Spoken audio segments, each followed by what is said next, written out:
வணக்கம். என் பெயர் ஆர் ஜம்புலிங்கம். கார்கில் போர் போராளி. நான் கார்கில் போர் நடக்கும்போது அந்த கார்கில் போரில் நானும் பங்கு பெற்ற ஒரு பெரிய பாக்கியம் எனக்கு கிடைத்தது.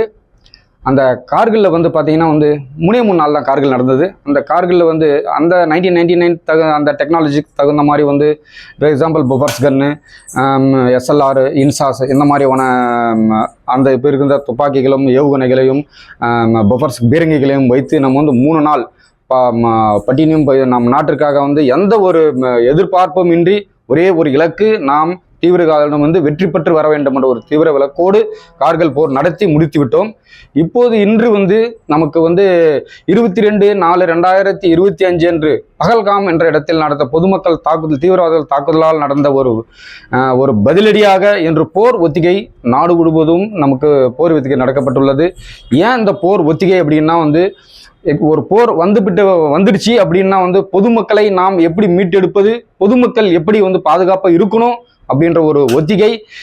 இந்த ஒத்திகை மேற்கொண்டு மறுபடியும் நாங்கள் இந்த தீவிரவாதிகளை ஒடுக்கணும். ஏன்னா கார்கில் இருந்த ஒரு ஆயுத பலோடு இப்போ பல மடங்கு 100க்கு 100 ஜாஸ்தியான மடங்கு நம்ம சொல்லலாம். ஏன்னா இப்போ நமக்கு ஏவுகணை பிரம்மோஸ் என்ற ஒரு ஏவுகணை இருக்கிறது. இன்சாஸ் என்ற ஒரு அதிக ஒரு டெக்னாலஜி இம்ப்ரூவ் கொண்ட ஒரு நம்மக்கிட்ட பெரிய டெக்னாலஜி இம்ப்ரூவ் கொண்ட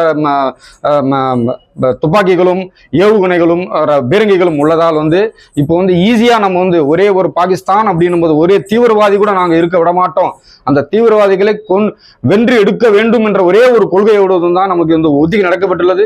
இந்த ஒத்திகை மென்மேலும் போரில் முடிஞ்சு ஒரு தீவிரவாதியோட இல்லை 0% என்ற தீவிரவாதியை நாங்கள் ஒழிப்போம். இப்போ நாங்கள் முன்னாள் ராணுவத்திலோ இல்லை ராணுவத்துக்கு ஒரு சிக்னல் கிடைக்கல, எப்பயும் சிக்னல் கிடைக்கல. சிக்னல் ஒன்று கிடைச்சிருச்சுன்னா நாங்கள் தும்சம் பண்ணுறதுக்கு நாங்கள் ரெடியாக இருக்கிறோம். எக்ஸாம்பிள் பார்த்தீங்கன்னா எக்ஸர்சைஸ் நாங்கள் ரெடியாக இருக்கோம். துப்பாக்கி எடுத்துகிட்டு நம்ம முடியும் நாங்கள் போர் பண்ணுறதுக்கு ரெடியாக இருக்கிறோம். அந்த கார்களை விட ஒரு 100க்கு 100 மடங்கு அடிச்சு தள்ளுறதுக்கு நாங்கள் ரெடியாக இருக்கோம். அதில் எந்த ஒரு மாற்று கருத்து இல்லை.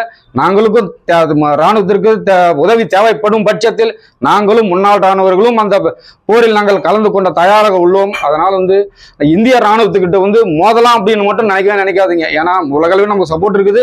நம்மகிட்டயே உலகம் எதிர்பார்க்கக்கூடிய அளவுக்கு நம்மகிட்ட டெக்னாலஜி இம்ப்ரூவ் இருக்குது. அதனால நாங்கள் சவாலாக நாங்கள் இதை ஏற்றுக்கொள்ள வேண்டும். எங்களுக்கும் ஒரு முன்னாள் இராணுவ வீரர்களுக்கும் எங்களுக்கும் ஒரு பங்கு உண்டு இதில், இந்த போர்ல.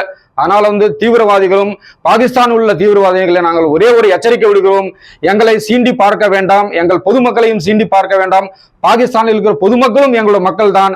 ஆகையால் தீவிரவாதிகள் ஒரே ஒரு எச்சரிக்கை, நாங்கள் உங்களை கூண்டோடு வேரோடு ஒட்டி எடுப்பதுதான் எங்கள் முதல் வேலை என்பதை இந்த நேரத்தில் நாங்கள் தெரிவித்துக் கொள்கிறேன். நன்றி, வணக்கம்.